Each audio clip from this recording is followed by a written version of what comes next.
الحمد لله نحمده ونستعينه ونستغفره ونؤمن به ونتوكل عليه ونعوذ بالله من شرور أنفسنا ومن سيئات أعمالنا من يهده الله فلا مضل له ومن يضلل فلا هادي له ونشهد أن لا إله إلا الله وحده لا شريك له ونشهد أن سيدنا ومولانا محمدا عبده ورسوله أما بعد فأعوذ بالله من الشيطان الرجيم بسم الله الرحمن الرحيم يا أيها الذين آمنوا كتب عليكم الصيام كما كتب على الذين من قبلكم لعلكم تتقون وقال الله تبارك وتعالى قل يا عبادي الذين أسرفوا على أنفسهم لا تقنطوا من رحمة الله إن الله يغفر الذنوب جميعا إنه هو الغفور الرحيم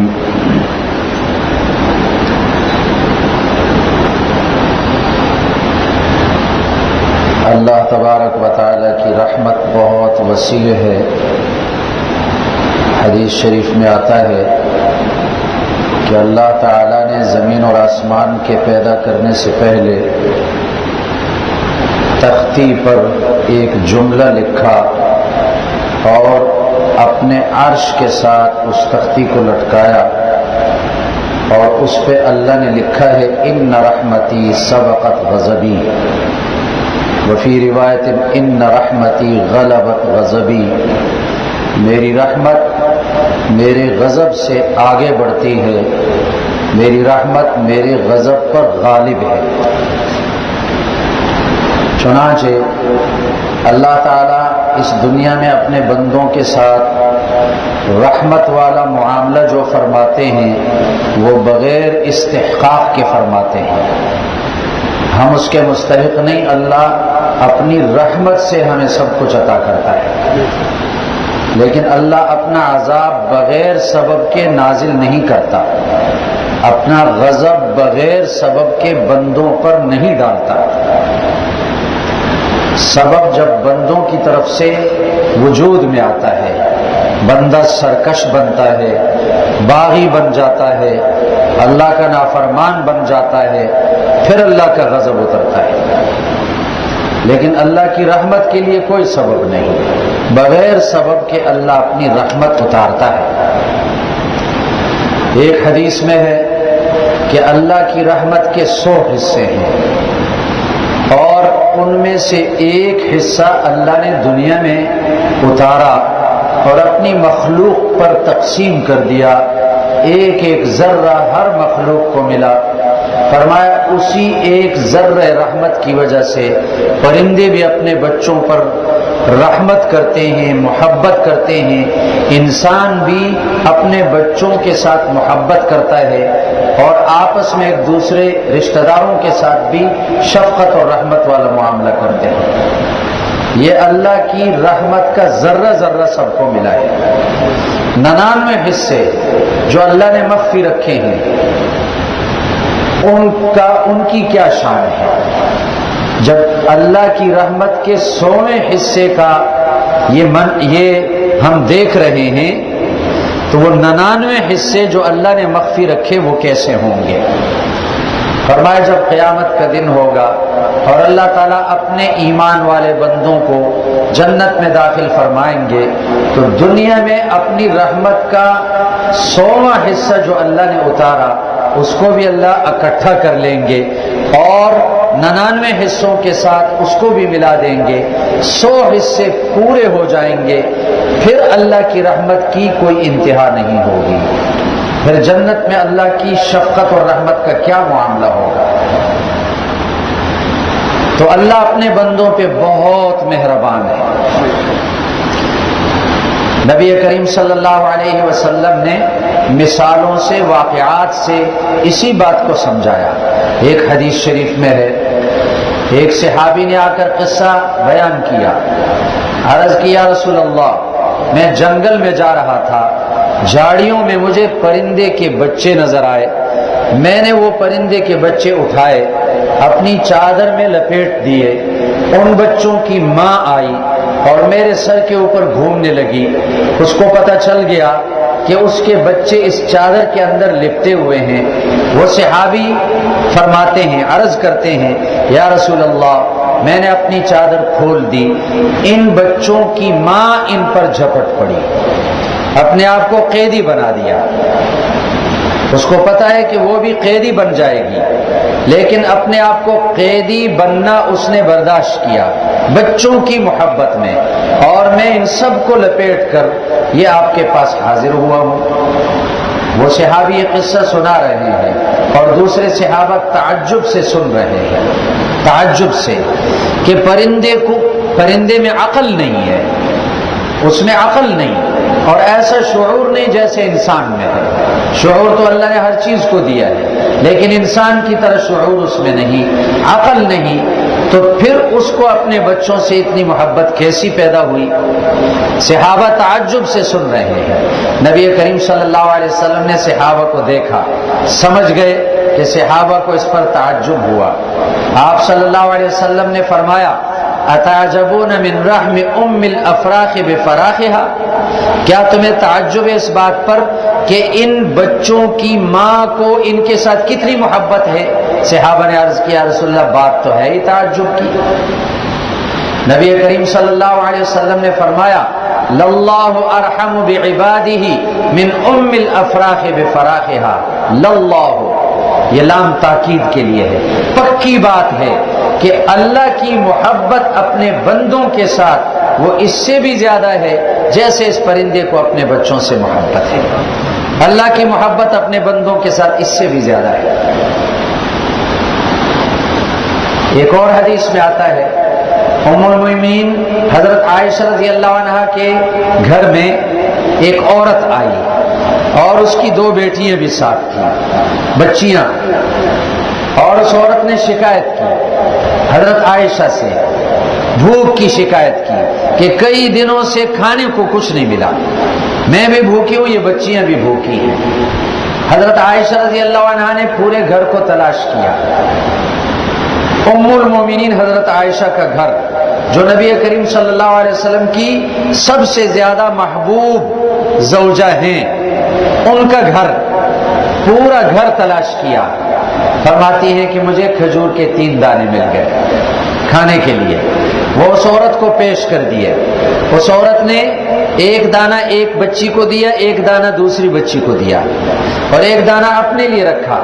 وہ بچیاں بھوکی تھیں، بھوک غالب تھی، جلدی جلدی سے اپنے حصے کا وہ دانہ انہوں نے کھا لیا، اور وہ کھا لیا تو اپنے ماں کے پاس جو کھجور کا دانہ تھا اس کو دیکھنے لگی، اس لیے کہ ایک دانے کھجور سے کیسے بھوک مٹے گی۔ ماں نے وہ کھجور کا دانہ 2 ٹکڑے کر دیا، ایک ٹکڑا ایک بچی کو پکڑا دیا، ایک ٹکڑا دوسری بچی کو پکڑا دیا۔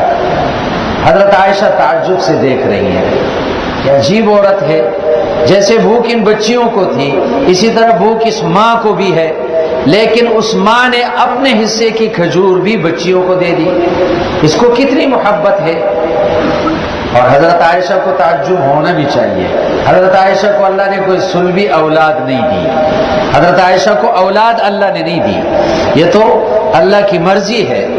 یخلق ما یشاء یہب لمن یشاء اناثا ویہب لمن یشاء الذکور او یزوجہم ذکرانا واناثا ویجعل من یشاء عقیما، وہ اللہ جو چاہے پیدا کرتا ہے، جس کو چاہے بیٹیاں عطا کرتا ہے، جس کو چاہے بیٹے عطا کرتا ہے، جس کو چاہے بیٹے بیٹیاں دونوں عطا کرتا ہے، جس کو چاہے بانجھ بنا دے، کچھ بھی نہ دے۔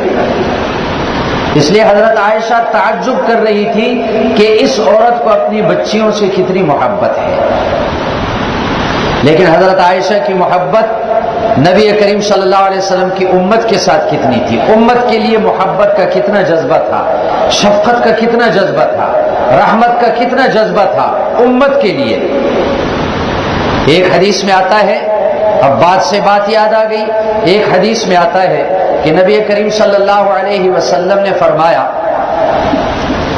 کہ جس مسلمان کے 3 بچے بچپن میں مر جائیں، 3 بچے بچپن میں مر جائیں اور وہ ان پہ صبر کرے تو وہ 3 بچے اس کے لیے جہنم کی آگ سے آڑ بن جاتے ہیں، ماں باپ کے لیے جہنم کی آگ سے آڑ بن جاتے ہیں، جہنم کی آگ سے ان کو بچا لیتے ہیں۔ ایک صحابی نے عرض کیا رسول اللہ اگر کسی کے 2 بچے مر گئے بچپن میں اس کا کیا ہوگا؟ نبی کریم صلی اللہ علیہ وسلم نے فرمایا کہ جس کے 2 بچے بچپن میں مر گئے وہ بھی دوزخ کی آگ سے آڑ بنیں گے۔ ابی بن کعب رضی اللہ عنہ نے عرض کیا رسول اللہ جس کا 1 بچہ مر جائے بچپن میں اس کا کیا ہوگا؟ فرمایا جس کا 1 بچہ بچپن میں مر جائے وہ بھی دوزخ کی آگ سے آڑ ہے۔ اب حضرت عائشہ رضی اللہ عنہ نے عرض کیا رسول اللہ آپ کی امت میں سے جس کا کوئی بچہ بچپن میں نہیں مرا اس کا کیا ہوگا؟ جس کا کوئی بچہ بچپن میں نہیں مرا اس کا کیا بنے گا؟ امت کے لیے اتنی فکر، امت کے لیے اتنی فکر۔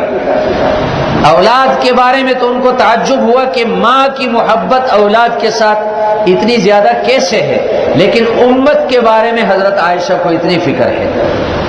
نبی کریم صلی اللہ علیہ وسلم نے یہ بات سنی تو فرمایا انا فرط امتی یا موفقہ، یا موفقہ تجھے خیر کی بڑی توفیق دی گئی، تو نے یہ بات خیر کی پوچھی، اے موفقہ جس کو خیر کی توفیق دی گئی، جس میری امت میں سے جس کا بچپن میں بچہ نہیں مرا، میں اپنی امت کے لیے پیش رو ہوں، میں اپنی امت کے لیے خود پیش رو ہوں، اور میری موت پر جتنا صدمہ میری امت کو پہنچا اتنا صدمہ اور کسی چیز پر نہیں پہنچے گا، اس لیے میں اپنی امت کے لیے پیش رو ہوں گا۔ تو بات یہ عرض کر رہا تھا کہ حضرت عائشہ کے پاس وہ عورت آئی، حضرت عائشہ نے کھجور کے 3 دانے اس کو دے دیے، اس نے 1 دانہ اپنی بچیوں کو دے دیا اور 1 دانہ اپنے لیے چھوڑا، بچیوں نے اپنے حصے کا دانہ کھا لیا، پھر اپنے ماں کی طرف دیکھنے لگی، ماں نے وہ کھجور کا دانہ 2 ٹکڑے کیا، 1 ٹکڑا ایک بچی کو دیا، دوسرا ٹکڑا دوسری بچی کو۔ حضرت عائشہ نے تعجب کیا اس پہ، وہ عورت چلی گئی، نبی کریم صلی اللہ علیہ وسلم تشریف لائے، حضرت عائشہ نے یہ قصہ سنایا تعجب سے، تو نبی کریم صلی اللہ علیہ وسلم نے 2 باتیں ارشاد فرمائی۔ ایک بات ایک حدیث میں آتی ہے، آپ نے فرمایا کہ جس مسلمان کو اللہ تعالیٰ بچیاں عطا کرے، بیٹیاں عطا کرے، اور وہ ان بیٹیوں کے ساتھ اچھا سلوک کرے، ان کی تربیت کرے یہاں تک کہ وہ بالغ ہو جائیں اور ان کی شادی کرا دے وہ بچیاں، تو فرمایا وہ مسلمان قیامت کے دن میرے ساتھ ایسا قریب کھڑا ہوگا جیسے یہ 2 انگلیاں ہیں۔ ایک تو یہ بات ارشاد فرمائی، دوسری بات یہ ارشاد فرمائی، نبی کریم صلی اللہ علیہ وسلم نے پوچھا اے عائشہ تجھے اس بات پر تعجب ہے کہ ماں کو اپنی بچیوں سے اتنی محبت ہے؟ تجھے اس پر تعجب ہے؟ فرمایا اللہ تعالیٰ کو اپنے بندوں سے جو محبت ہے وہ اس سے بھی زیادہ ہے، اللہ کی محبت اپنے بندوں کے ساتھ اس سے بھی زیادہ ہے۔ ایک حدیث میں آتا ہے کہ نبی کریم صلی اللہ علیہ وسلم ایک راستے سے تشریف لے جا رہے تھے، صحابہ کرام بھی ساتھ تھے، ایک گاؤں سے گزرے، وہاں ایک عورت تھی اور وہ چولہے میں آگ جلا رہی تھی، اوپر ہانڈی رکھی ہوئی تھی، اس میں کچھ پکا رہی تھی، اور اس کے گود میں اس کا بچہ تھا۔ جب آگ کے شعلے بھڑکتے ہیں وہ اپنے بچے کو پیچھے ہٹا لیتی ہے، اور جب وہ شعلے نیچے ہو جاتے ہیں، ٹھنڈے ہو جاتے ہیں، مان پڑ جاتے ہیں، تو وہ پھر سیدھی ہو کر بیٹھ جاتی ہے۔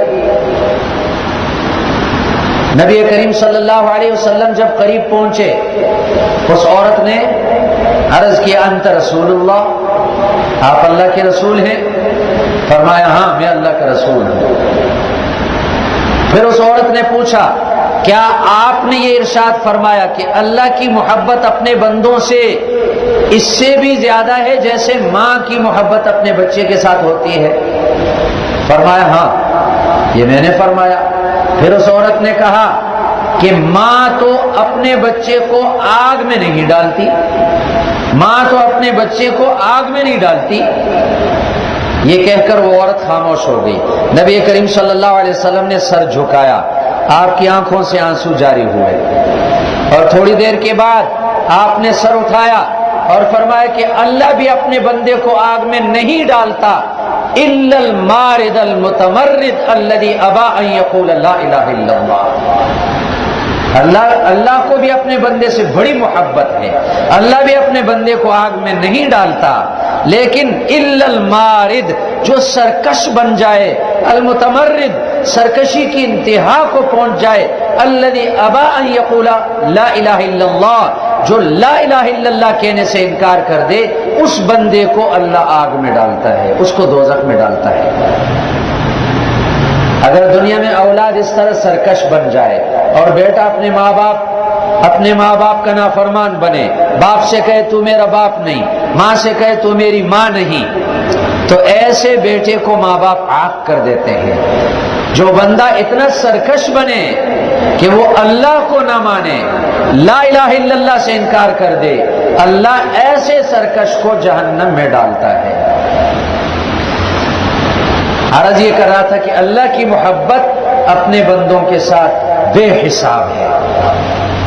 ایک حدیث میں آتا ہے کہ ایک جہاد کے موقع پر مال غنیمت میں کچھ لونڈیاں آ گئیں، ان لونڈیوں میں ایک عورت تھی، وہ عورت میدان کے اندر دوڑ رہی تھی اور اس کی چھاتیوں سے دودھ نکل رہا تھا، اس کا بچہ کہیں گم ہو چکا تھا، اور بچے کو جب بھوک لگے اور وہ رونے لگے، ماں کی چھاتیوں میں دودھ جوش مارنے لگتا ہے، وہ کبھی ایک بچے کو اٹھا کر اپنی چھاتی سے لگاتی ہے، دودھ پلاتی ہے، پھر اس کو چھوڑ دیتی ہے، پھر دوسرے بچے کو اٹھا کر دودھ پلاتی ہے، پھر چھوڑ دیتی ہے، اپنے بچے کو تلاش کر رہی ہے۔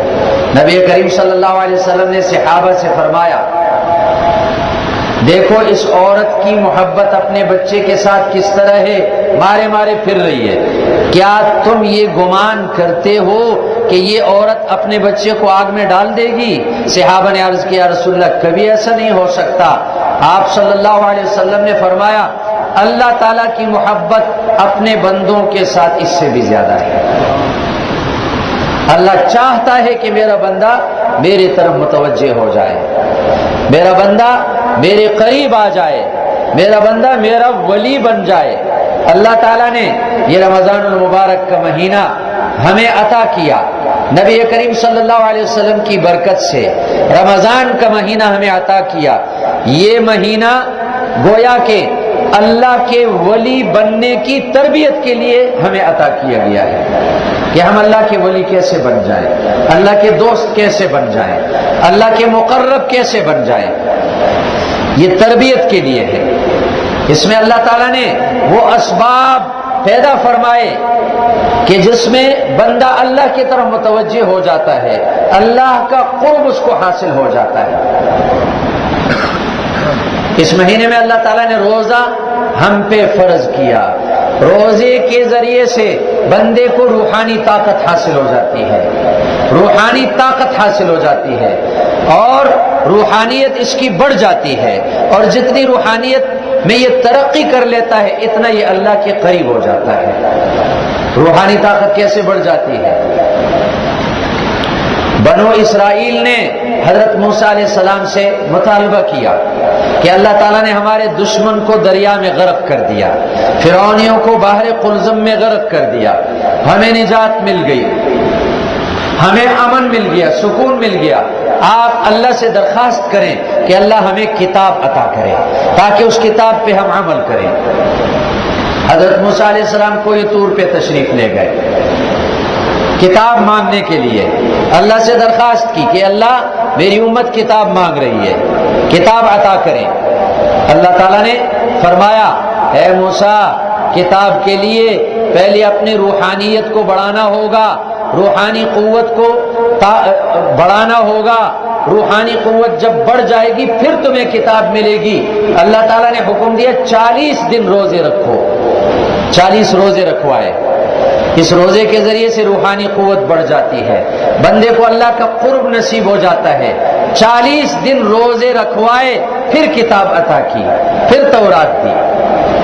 تو اللہ نے ہمیں روزہ عطا کیا تاکہ اس روزے کے ذریعے سے ہماری روحانیت بڑھ جائے، اللہ کا قرب نصیب ہو۔ پھر اس مہینے کے اندر اللہ تعالیٰ نے نماز بھی زیادہ کر دی۔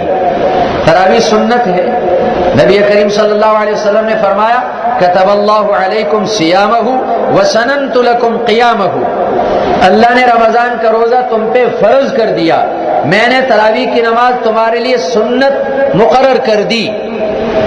تو تراویح کی نماز میں بندہ زیادہ سے زیادہ سجدے کرتا ہے۔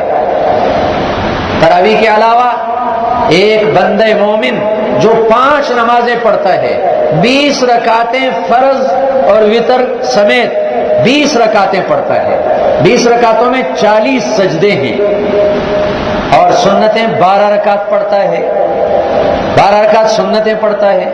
حدیث شریف میں آتا ہے نبی کریم صلی اللہ علیہ وسلم نے فرمایا جو مسلمان دن اور رات میں 12 رکعت سنتیں پڑھے اللہ اس کے لیے جنت میں ایک محل تیار کر دیتا ہے۔ تو 12 رکعت سنتیں پڑھتا ہے، اس میں 24 سجدے ہو گئے، 20 رکعتیں فرض اور وتر کی، اس میں 40 سجدے ہو گئے، اور تراویح کی 20 رکعتیں اللہ نے مزید ہمارے لیے عطا کر دی، 20 رکعتوں میں 40 سجدے اور زیادہ بڑھ گئے، اس میں اللہ کا اور زیادہ قرب نصیب ہوا۔ اللہ تعالیٰ نے قرآن میں فرمایا وَاسْجُدْ وَاقْتَرِبْ، وَاسْجُدْ وَاقْتَرِبْ، سجدہ کرو اللہ کے سامنے اور اللہ کے قریب ہو جاؤ، سجدہ کرو اللہ کے قریب ہو جاؤ۔ نبی کریم صلی اللہ علیہ وسلم نے فرمایا اقرب ما یکون العبد من ربہ وہو ساجد، بندہ اپنے رب کے انتہائی قریب اس وقت ہوتا ہے جبکہ وہ سجدے میں پڑا ہوا ہو، بندہ اپنے رب کے قریب انتہائی قریب اس وقت ہوتا ہے جبکہ وہ سجدے میں پڑا ہوا ہو۔ تو اللہ تعالیٰ نے یہ 40 مقامات قرب ہمیں عطا کیے تراویح کی صورت میں کہ 40 سجدے ہم کریں تاکہ 40 مقامات اللہ کے قرب کے ہمیں حاصل ہو جائیں۔ اس لیے شیطان کو سب سے زیادہ دکھ اور غم اس وقت ہوتا ہے جبکہ بندہ اللہ کے سامنے سجدہ کرتا ہے۔ ایک حدیث میں آتا ہے نبی کریم صلی اللہ علیہ وسلم نے فرمایا اذا تلا ابن آدم آیت السجدہ فسجدها اعتزل الشیطان یبکی ویقول یا ویلتا امر ابن آدم بالسجود فسجد فلہ الجنہ وامرت بالسجود فلم اسجد فلی النار۔ فرمایا جب ایک بندہ مومن سجدہ تلاوت والی آیت پڑھتا ہے اور سجدہ کرتا ہے تو شیطان وہاں سے بھاگ جاتا ہے اور واہ ویلا شروع کر دیتا ہے، رونے لگتا ہے اور کہتا ہے ہائے افسوس، ابن آدم کو سجدے کا حکم دیا گیا، اس نے سجدہ کیا، اس کو جنت مل گئی، اور مجھے سجدے کا حکم دیا گیا، میں نے سجدے سے انکار کر دیا تو مجھے جہنم ملی۔ تو شیطان کو سب سے زیادہ دکھ اس وقت ہوتا ہے جبکہ بندہ مومن اللہ کے سامنے سجدہ کرتا ہے۔ تو تراویح کی صورت میں اللہ تعالیٰ نے یہ 40 مقامات قرب بھی ہمیں عطا کیے تاکہ بندہ اللہ کے قریب ہو جائے۔ اس کے ساتھ اللہ تعالیٰ نے قرآن مجید کی تلاوت کی توفیق دی، قرآن مجید تراویح میں سننے کی توفیق دی۔ اس کے ساتھ بھی بندے کو اللہ کا قرب نصیب ہوتا ہے۔ نبی کریم صلی اللہ علیہ وسلم نے فرمایا ما تقرب العبد الی اللہ بمثل ما خرج منہ، ایک بندہ اگر اللہ کا قرب حاصل کرنا چاہے تو جو کلام اللہ کی ذات سے نکلا یعنی قرآن، اس کے برابر اللہ کا قرب حاصل کرنے کے لیے اور کوئی چیز نہیں ہے۔ قرآن کے ذریعے سے جب بندہ اللہ کا قرب حاصل کرتا ہے اس کے برابر اور کوئی چیز نہیں ہے۔ اور پھر بندہ جتنی محنت کرتا ہے اللہ کے قریب ہونے کے لیے، اللہ اس کو اپنے قریب کرنے کے لیے اللہ آگے بڑھتا ہے۔ ایک حدیث قدسی ہے، حدیث قدسی وہ ہوتی ہے کہ جو اللہ کی طرف اس کی نسبت ہو۔ اللہ فرماتے ہیں اذا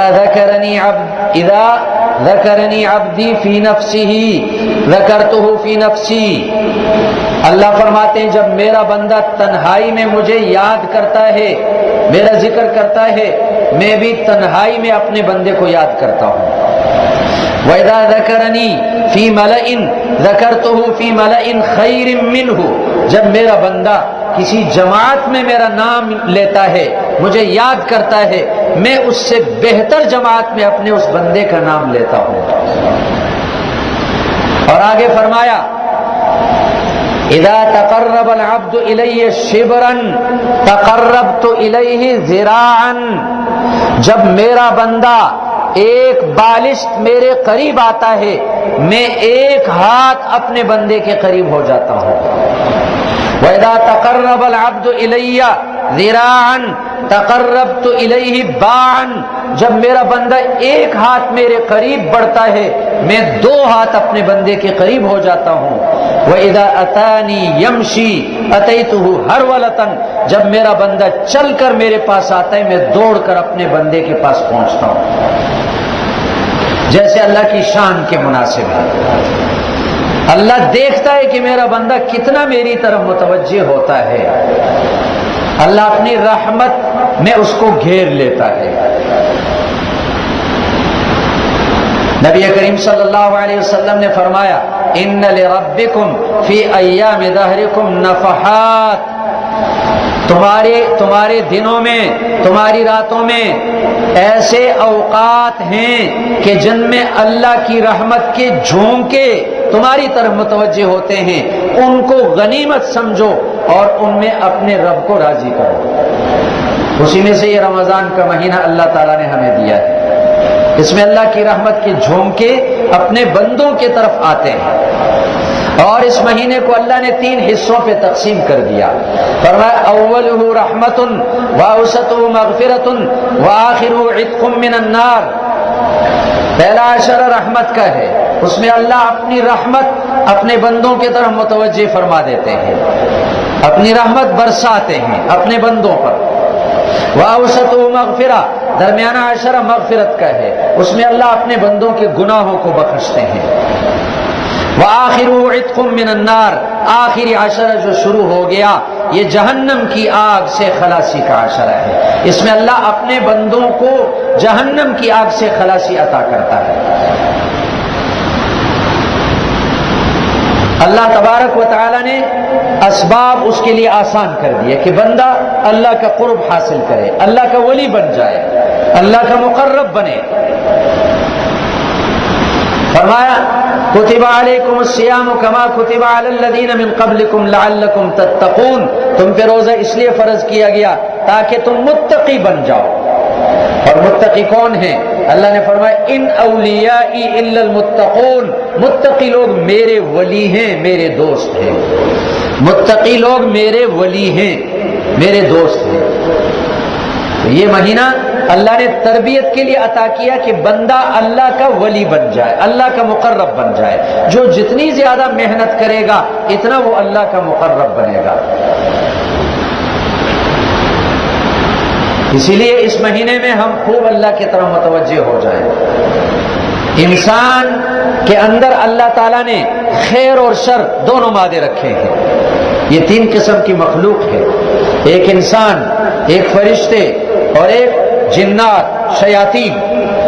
فرشتوں میں خیر ہی خیر ہے، ان کے اندر اللہ نے گناہ کا مادہ پیدا ہی نہیں کیا، اور شیاطین میں شر ہی شر ہے، شیاطین کے اندر خیر ہے ہی نہیں۔ اور انسان کے اندر اللہ نے خیر بھی پیدا کی ہے، شر بھی پیدا کی ہے، یہ خیر اور شر دونوں کا مجموعہ ہے، کبھی شر غالب آ جاتا ہے، کبھی خیر غالب آ جاتی ہے۔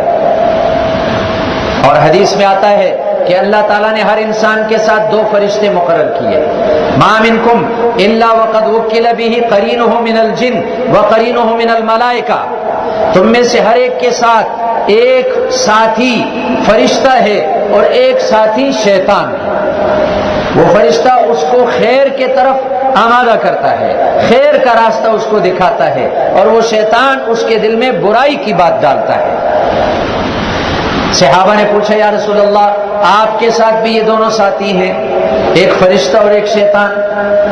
نبی کریم صلی اللہ علیہ وسلم نے فرمایا ہاں، میرے ساتھ بھی یہ دو ساتھی ہیں، لیکن میرے ساتھ جو شیطان ہے لیکن اللہ اعاننی علیہ فاسلم، اللہ نے مجھے اس پہ غالب کر دیا، مجھے اس پر مدد، اللہ نے میری مدد فرمائی، فاسلم، وہ میرے ساتھ جو شیطان مقرر تھا میرا فرمان بردار بن گیا۔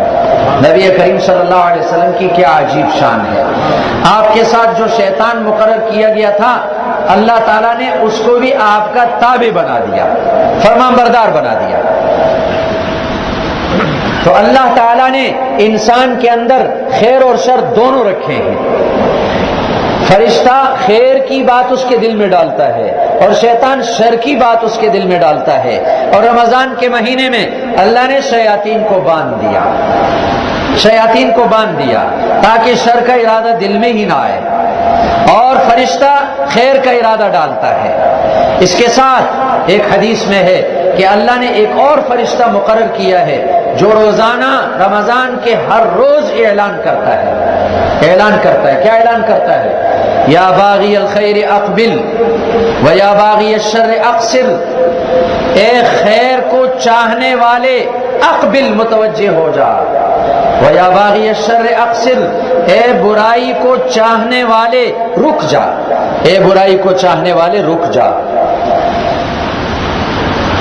اللہ تعالیٰ نے خیر کے اسباب آسان کر دیے، خیر کے راستے آسان کر دیے، شر کے راستے بند کر دیے، تاکہ انسان کے اندر سے وہ شر کا مادہ مغلوب ہو جائے، دب جائے، اور خیر کا مادہ غالب ہو جائے۔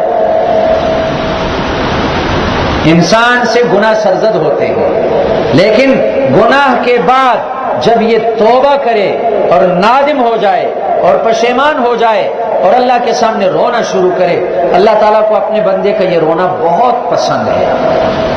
ایک حدیث قدسی ہے، اللہ تعالیٰ فرماتے ہیں لَأَنِينُ الْمُذْنِبِينَ أَحَبُّ إِلَيَّ مِنْ زَجْلِ الْمُسَبِّحِينَ، مسبحین کا معنی تسبیح پڑھنے والے، اور زجل تسبیح پڑھنے والوں کے شور اور آواز کو کہتے ہیں، تسبیح کے دانوں کی آواز یا ان کی زبان سے جو تسبیح پڑھنے کی آواز آتی ہے۔ اللہ فرماتے ہیں کہ گناہگار بندوں کا گناہ پر پشیمان ہو کر میرے سامنے رونا دھونا یہ مجھے ان تسبیح پڑھنے والوں کے شور سے زیادہ پسند ہے۔ ورنہ تو اللہ تعالیٰ انسان کو پیدا ہی نہ کرتا، انسان کے پیدا کرنے سے پہلے فرشتے تھے، اور فرشتوں کے اندر گناہ کا مادہ ہی نہیں، فرشتوں کی زندگی اللہ کے ذکر سے ہے، فرشتوں کی غذا اللہ کی تسبیح سے ہے، اور فرشتے اتنے کثیر تعداد میں ہیں کہ نبی کریم صلی اللہ علیہ وسلم نے فرمایا آسمان کے اوپر 4 انگلی کے بقدر جگہ خالی نہیں مگر اس میں کوئی فرشتہ اللہ کے سامنے اس سجدہ ریز ہوتا ہے۔ فرشتے تو اللہ کی تسبیح پڑھنے والے ہیں۔ وَنَحْنُ نُسَبِّحُ بِحَمْدِكَ وَنُقَدِّسُ لَكَ، آدم علیہ السلام کو جب اللہ نے پیدا کرنے کا ارادہ فرمایا اس وقت فرشتوں نے کہا اے اللہ تو اس آدم کو کیوں پیدا کرتا ہے؟ نحن نسبح بحمدک، ہم تیری تسبیح پڑھتے ہیں، ونقدس لک، تیری پاکی بیان کرتے ہیں۔ لیکن اللہ تعالیٰ نے پھر بھی انسان کو پیدا کیا، اور اللہ تعالیٰ یہ جانتا تھا کہ انسان گناہ بھی کرے گا، لیکن گناہ کے بعد نادم ہوگا، پشیمان ہوگا، اور اللہ کے سامنے روئے گا، آہوزاری کرے گا۔ اللہ تعالیٰ اس پر بہت خوش ہوتا ہے۔ نبی کریم صلی اللہ علیہ وسلم نے ایک حدیث میں مثال سے اس بات کو سمجھایا کہ اللہ تعالیٰ اپنے بندے کی توبہ کرنے پر اور اللہ کے سامنے رونے پر کتنا خوش ہوتا ہے۔ فرمایا ایک آدمی ہے اور وہ کہیں سفر پہ جا رہا ہے اور سواری پر سوار ہے، اور اس سواری پر اس کا کھانا پینا بھی ہے، اور جنگل میں سفر کر رہا ہے، اور راستے میں ایک جگہ اتر گیا آرام کرنے کے لیے، کسی درخت کے سائے میں اس نے آرام کیا، اس کی آنکھ لگ گئی، اور جب جاگ گیا تو دیکھا کہ وہ سواری غائب ہے۔ اس نے بہت تلاش کیا اپنی سواری کو، وہ سواری نہ ملی۔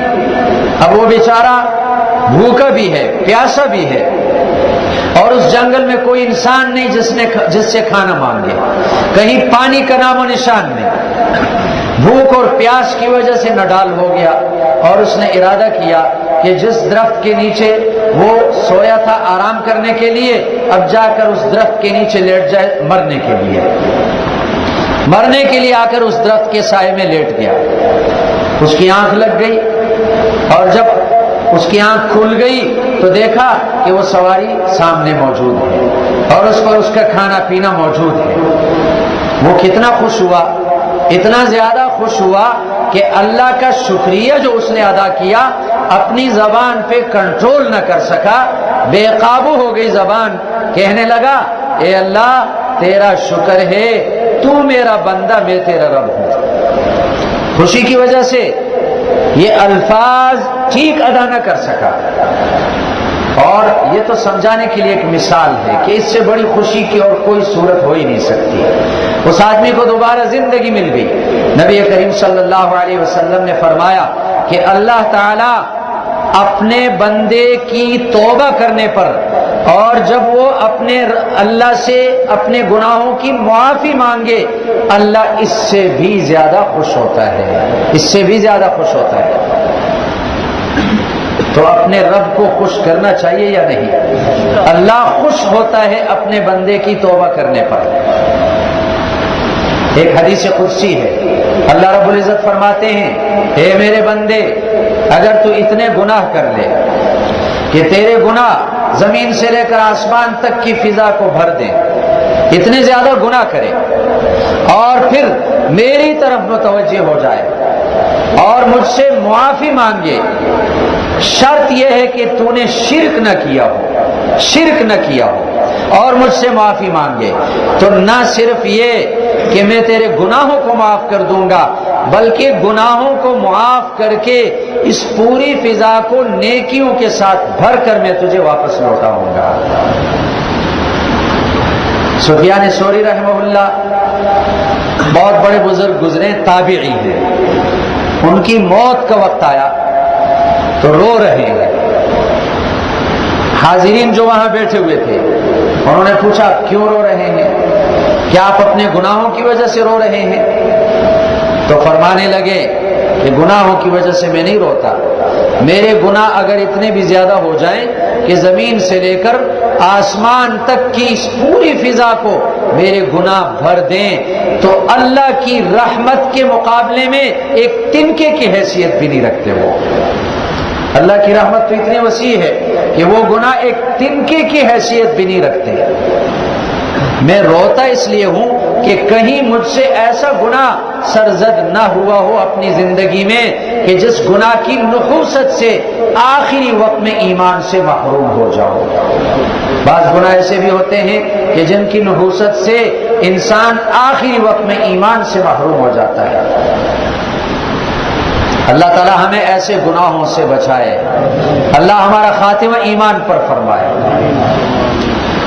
بنو اسرائیل کے زمانے کا ایک واقعہ نبی کریم صلی اللہ علیہ وسلم نے بیان فرمایا، آپ نے بار بار سنا ہوگا، لیکن اللہ تعالیٰ فرماتے ہیں ذکر فإن الذکرى تنفع المؤمنین۔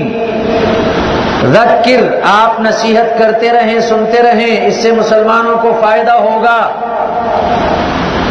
بنو اسرائیل کا ایک شخص تھا اور اس نے 99 قتل کیے۔ ایک قتل کتنا بڑا گناہ، حدیث شریف میں آتا ہے لَزَوَالُ الدُّنْيَا أَهْوَنُ عَلَى اللَّهِ مِنْ قَتْلِ رَجُلٍ مُسْلِمٍ۔ اگر یہ ساری دنیا کا نظام تہ و بالا ہو جائے اور یہ نیست و نابود ہو جائے، یہ ساری دنیا کا نظام بگڑ جائے، اللہ کے نزدیک اس کی کوئی حیثیت نہیں، ایک مسلمان کا قتل کرنا اللہ کے نزدیک اس سے زیادہ خطرناک ہے، ایک مسلمان کا قتل کرنا۔ حضرت عمر رضی اللہ عنہ فرماتے ہیں اگر پورے شہر والے کسی ایک مسلمان کے قتل پر اکٹھے ہو جائیں، اس ایک مسلمان کے قصاص میں میں پورے شہر والوں کو قتل کر دوں گا۔ تو ایک قتل کتنا بڑا گناہ ہے، اور اس نے 99 قتل کیے، لیکن وہ نادم ہو گیا، پشیمان ہو گیا، اور اس نے توبہ کا ارادہ کر لیا دل میں، اور وہ تلاش میں رہا کہ میں کسی سے پوچھ لوں کہ کیا میری توبہ قبول ہوگی یا نہیں۔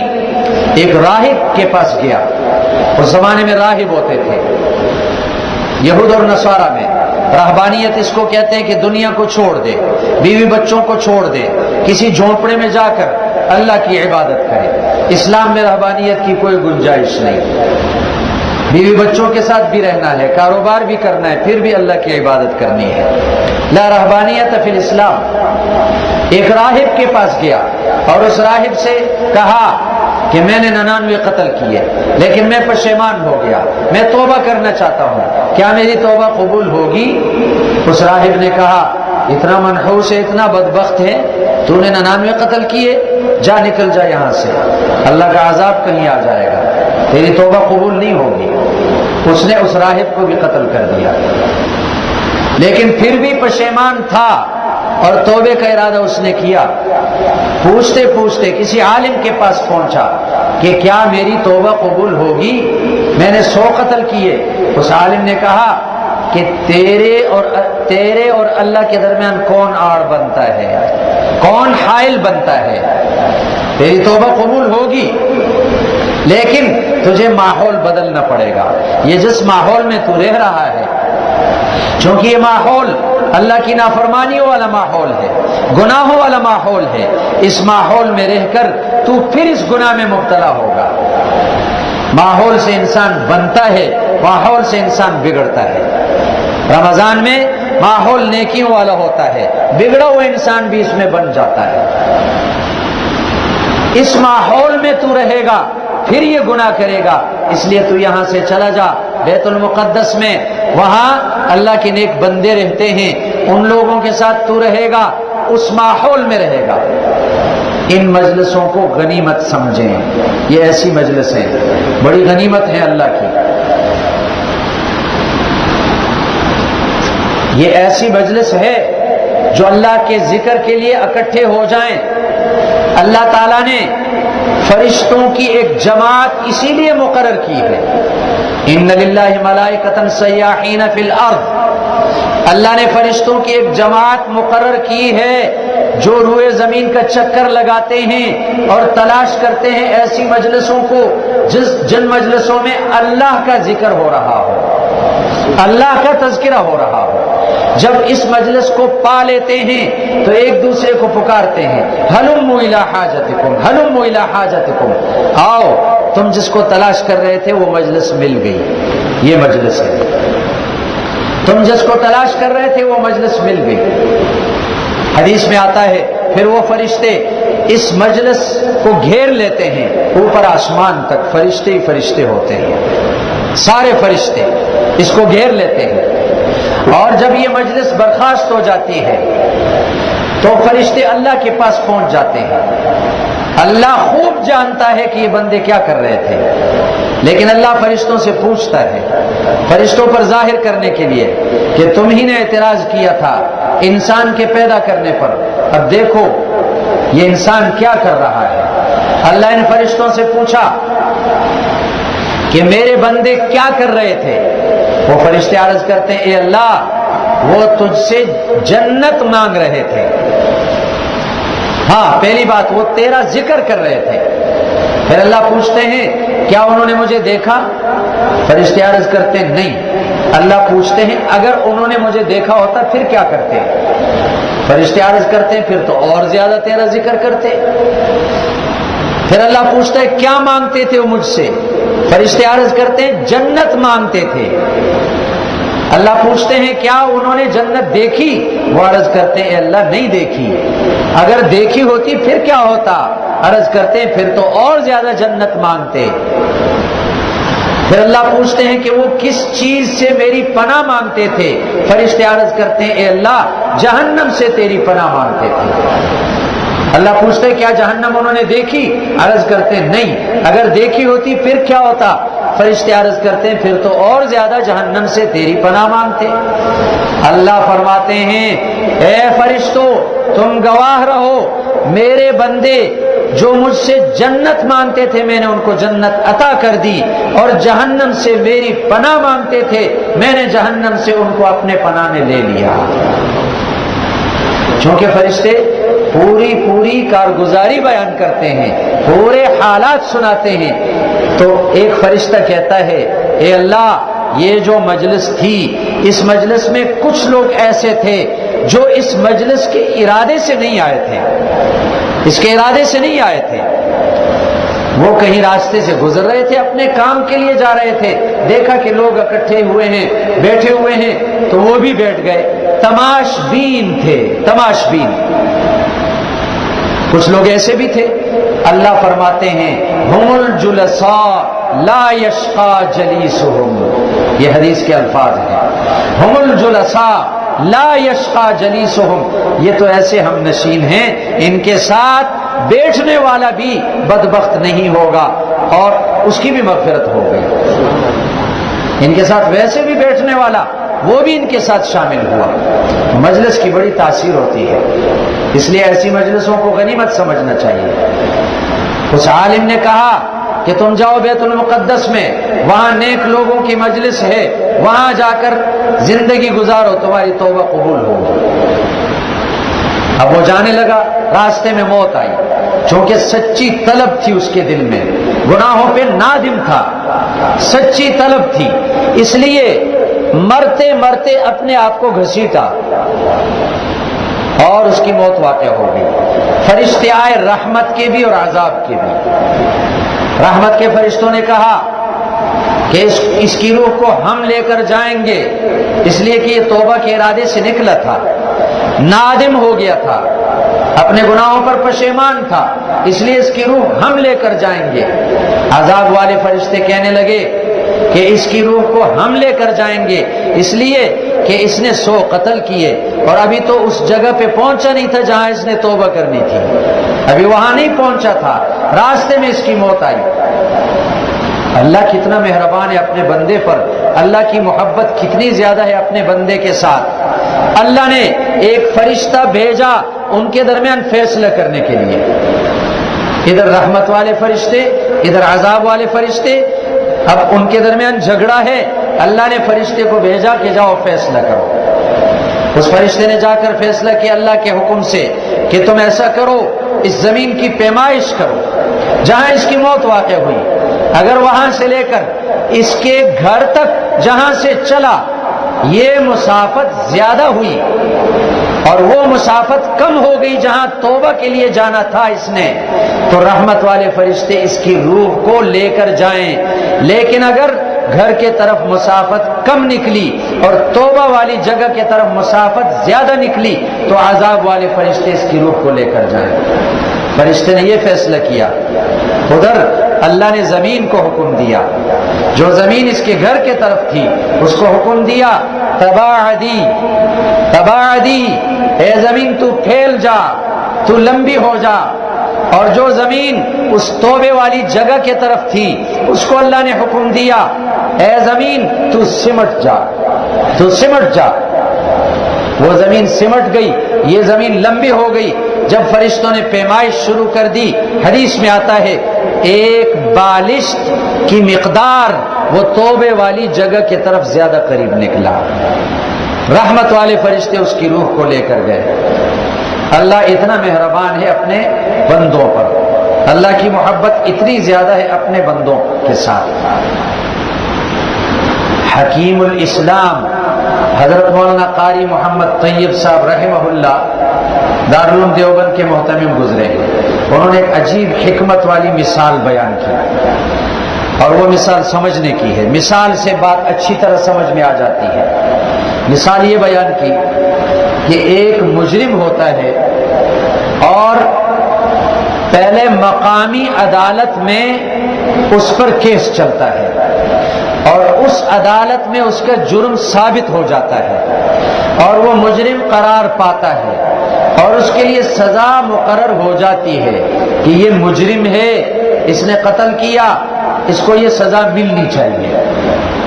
پھر وہ مجرم کیا کرتا ہے، اس سے اوپر والی عدالت میں جاتا ہے، ہائی کورٹ میں جاتا ہے، وہاں اپیل کرتا ہے کہ میری یہ سزا ختم کر دی جائے، وہاں بھی کیس چلتا ہے، لیکن ہائی کورٹ میں، اوپر والی عدالت میں بھی وہ مجرم قرار پاتا ہے اور اس کی سزا وہ باقی رکھی جاتی ہے، تو پھر وہ مجرم کیا کرتا ہے؟ آگے تیسری عدالت میں جاتا ہے، اس سے اوپر والی عدالت سپریم کورٹ میں اپیل کرتا ہے کہ یہ سزا میری ختم کر دی جائے۔ اگر وہاں سے اس کی سزا ختم ہو گئی تو چھوٹ جائے گا، لیکن اگر وہاں سزا ختم نہ ہوئی، پھر مجرم قرار پایا، پھر اس کی سزا باقی رکھی گئی، اب آگے کیا صورت ہوگی؟ آگے ملک کے سربراہ کے پاس وہ رحم کی اپیل کے لیے جاتا ہے۔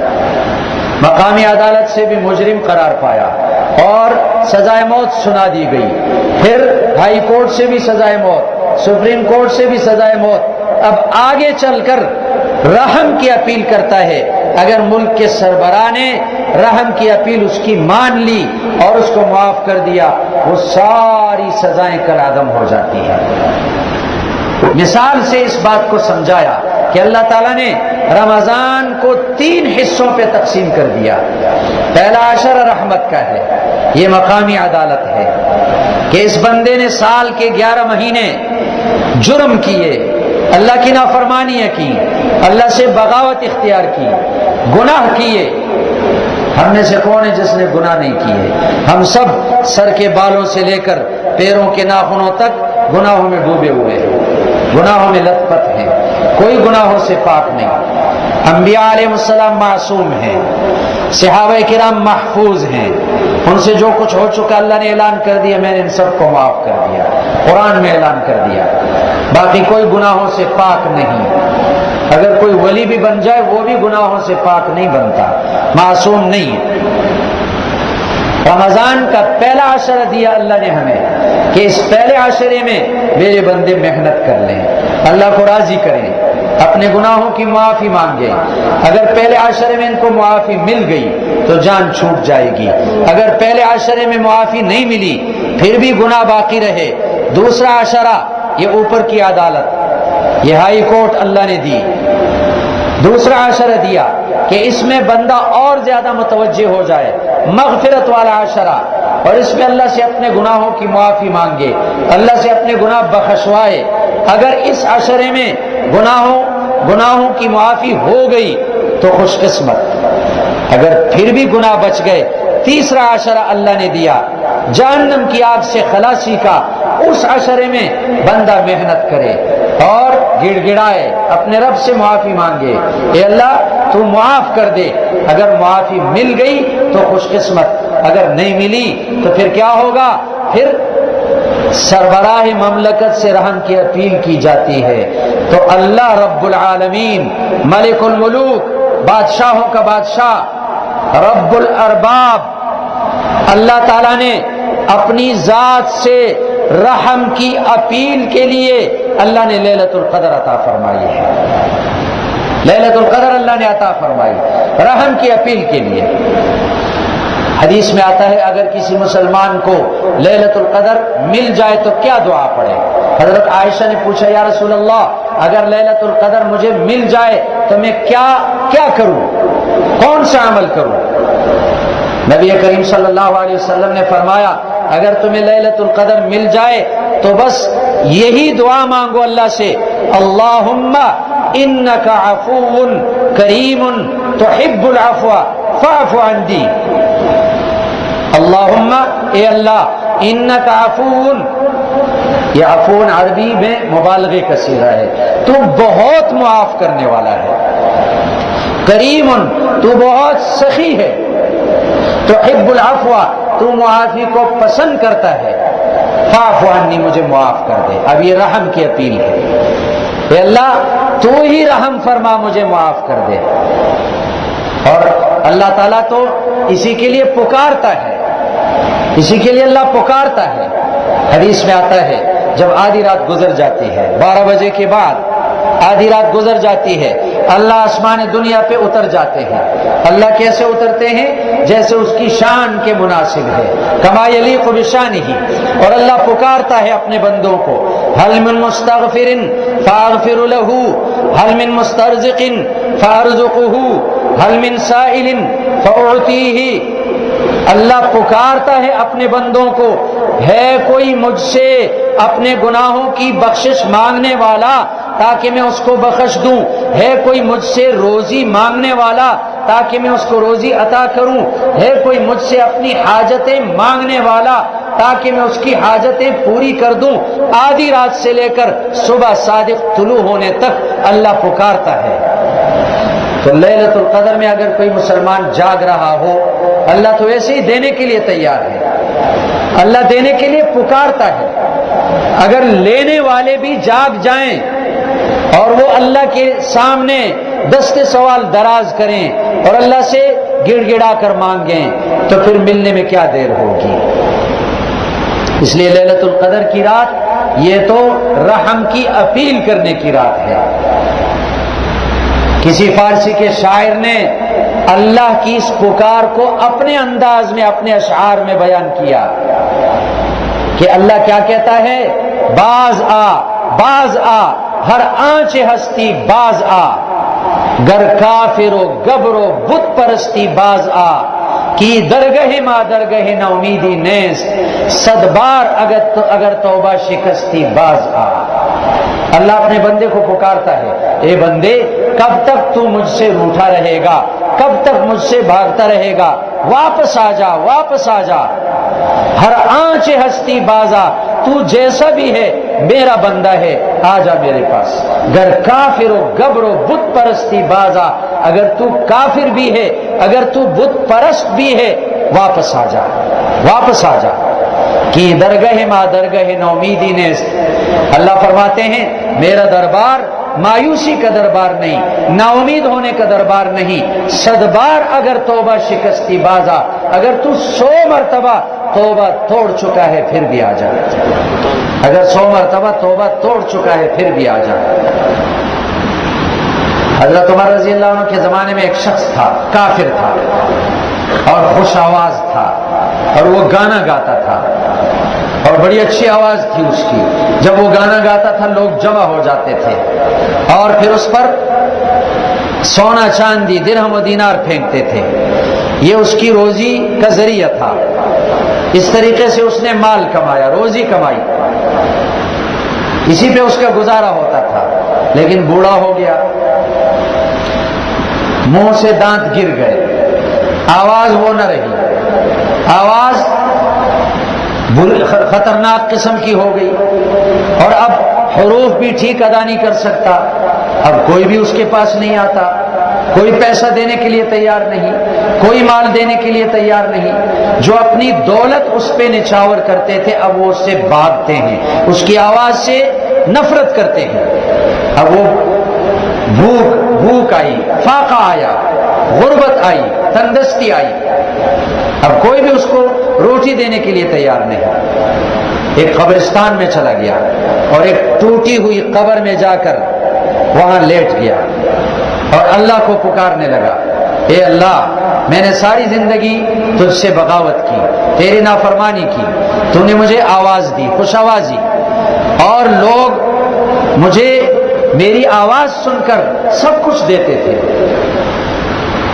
میرے پاس کسی چیز کی کمی نہیں تھی، لیکن اب تو سب نے چھوڑ دیا، ساری مخلوق نے چھوڑ دیا، اب تو کوئی میرے قریب نہیں آتا، اے اللہ اب اگر تو بھی مجھ سے منہ پھیر دے تو میرا کیا ہوگا۔